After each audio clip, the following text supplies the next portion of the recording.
morning. Well, I've been giving casual lectures on random topics and I've decided to do it the right way. So I'm going to do the full college physics course, standard like what you might get in a good American university. So basically, it's college physics. I don't know what kind of text would be associated with that. Perhaps Sears and Zemansky, I can think of one. Serway and Jewett, another. They're pretty standard. They're too thick. What you want to do is make it thin.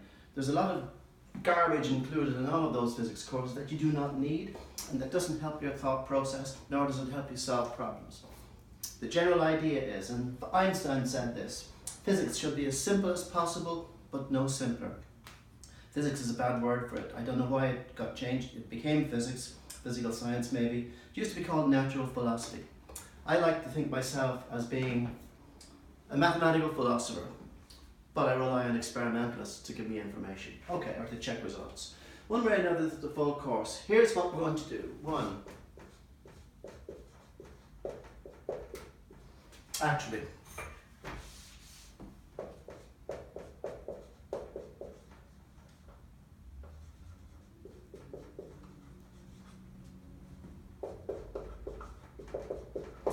today we'll begin with some introductory topics.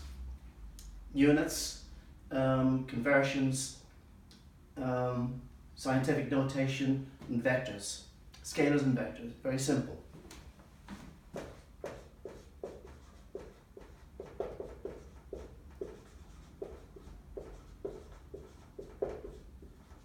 We will cover elementary classical mechanics using simple calculus. Very simple.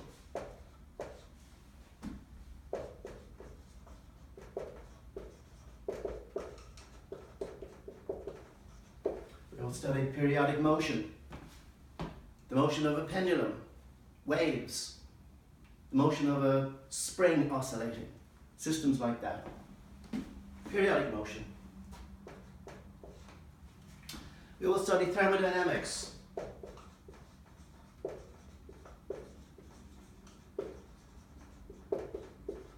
Just elementary. The ideal gas law again. And some principles of thermodynamics.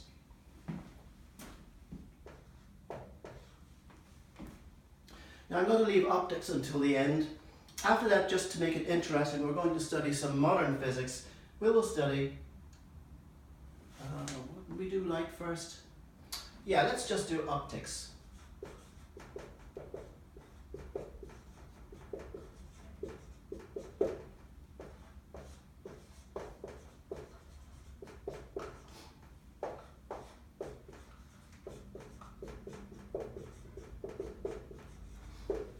Let me know a little bit about light, that we move into quanta, little bit of quantum mechanics and relativity, both special and general. That gives us an option. For modern physics, we could include all sorts of things, if we have time.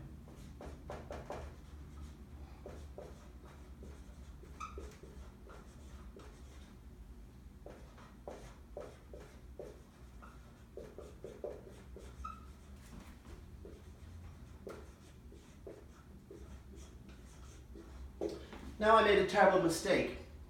I left out a very important topic, so I'm going to renumber these ones. After periodic motion, we will study electricity and magnetism.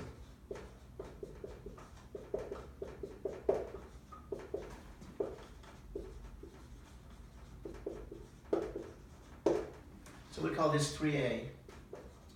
That's what we'll study actually. Alright, so let's begin on that. So first things today are just introductory topics, simple things to get us on our feet.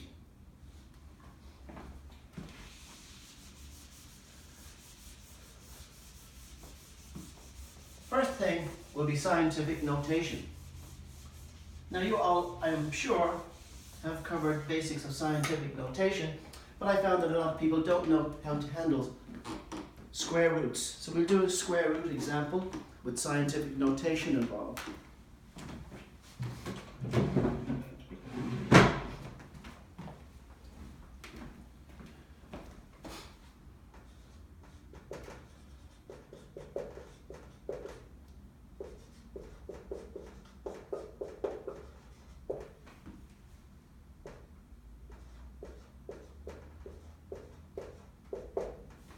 1 million we can write, for example, as 10 to the power of 6. 1, 2, 3, 4, 5, 6. 2 million, let's say 2.5 million. We can write by doing the same thing, counting the steps from the decimal point, which is going to be here. 2.5, 1, 2, 3, 4, 5, 6. Let's do negative exponents.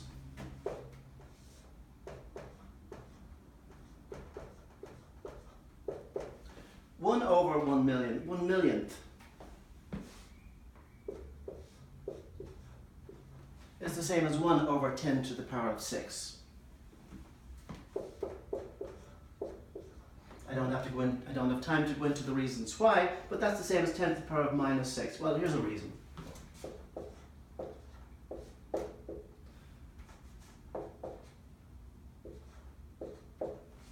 Ten to the power of 12 over 10 to the power of 4, let's say 6.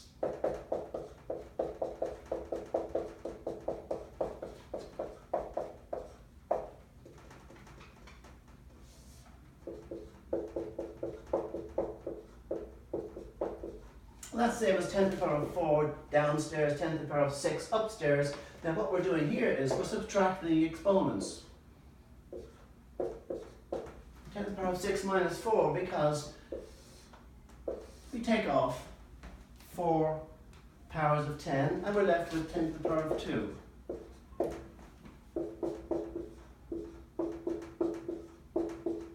So that's the same as 10 to the power of 6 times 10 to the power of minus 4, negative 4, because of the laws of multiplying exponents.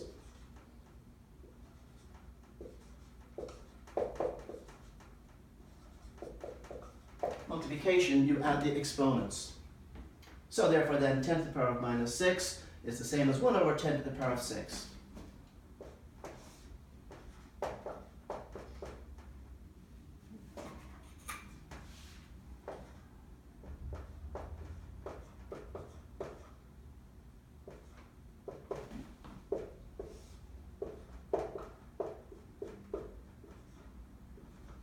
Now that's 1 over 2.5 million. It's the same as 1 over 2.5 by 10 to the power of 6, which is the same as 10 to the power of negative 6 over 2.5. I won't go any further with that.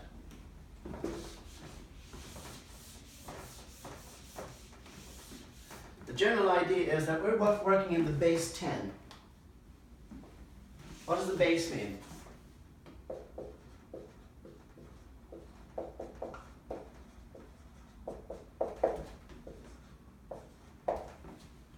That's what we mean.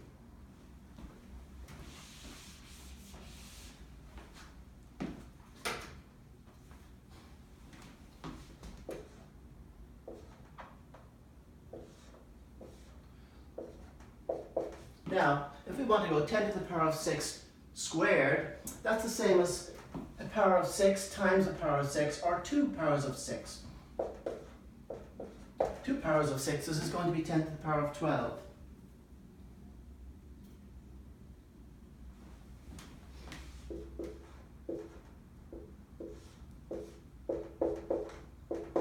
Ten to the power of 6 to the power of a half is the same as 10 to the power of 6 times a half, which is the same as 10 to the power of 6 over 2, which is the same as 10 to the power of 3.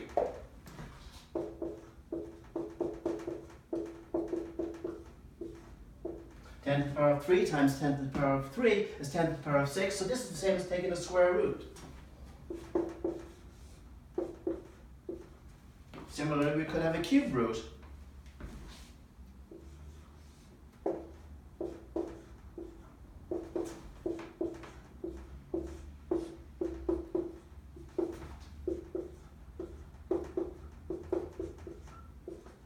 The cube root of 10 to the power of 6 is 10 to the power of 2. Let's do one example, and then we move on.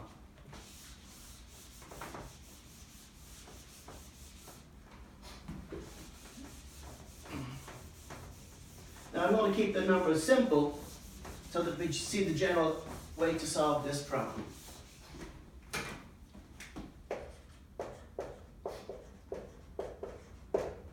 Very often calculations in physics look just like this.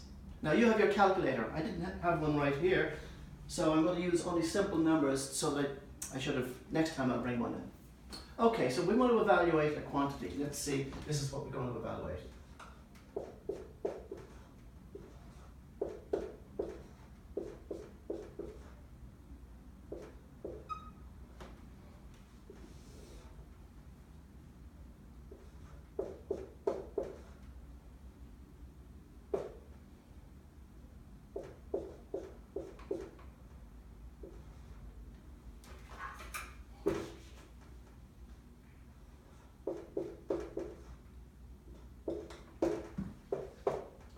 We want to evaluate this. Actually, we'll make it more complicated. Let's say we need to take the square root of this. Well, the thing to do is gather all up the numbers first. There, there, there, and there, and evaluate those things first. Now we have an odd power here. Put that in on purpose. So all the numbers are 12 times 3 over 6 times 8. And all the powers of 10. You don't need this line now. 10 to the power of 8 minus 3.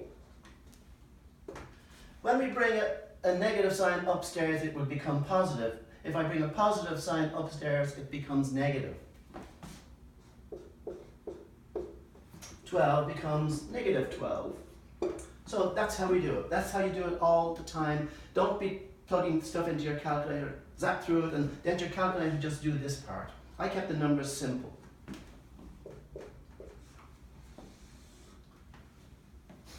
So, for the numbers,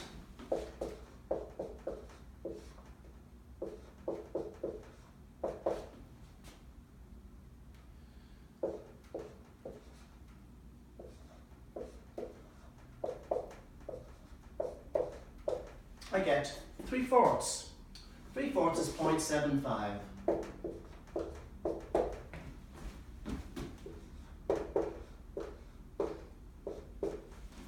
Now for the 12s, I get 8 and 4 is 12. And for the negatives, I get 12 and 3. So, negative 15 and positive 12 is negative 3. The power of 10, exponent in 10, is negative 3. But we need to take the square root. It will not work like this, so we have to shift the decimal point. How do you get a half of 1/3? We would have awkward powers. I want to make this divisible by 2.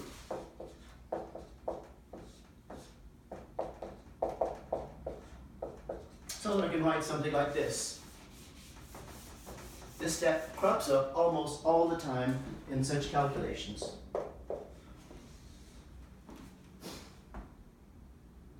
Oh, okay. So I make this 7.5. 7.5. This is too big, so I'll have to make this a little bit smaller. Sorry, I have to match up by making this negative 2. Because those two numbers are equivalent.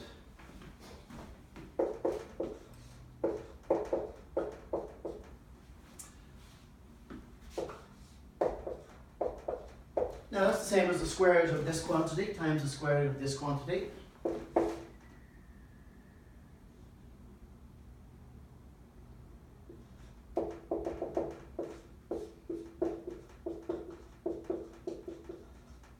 Now this part we do in your calculator, I don't have one with me. This is the same as 10 to the power of a half. Sorry, 10 squared to the power of a half.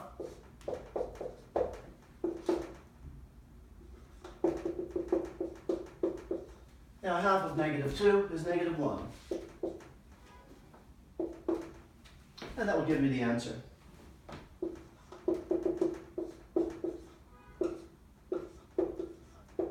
Which is approximately 0.8 something. That's how we handle all scientific notation problems. I've covered all the parts in here. The root, positives, negatives and positives downstairs, and individual numbers. Calculator helps you. That's scientific notation. After that, you need to do some practice problems.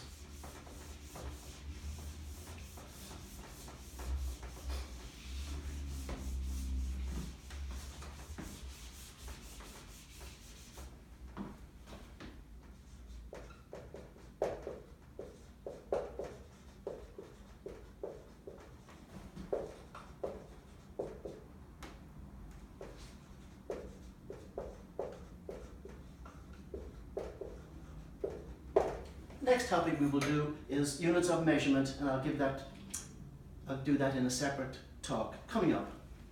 So this will be lecture 2.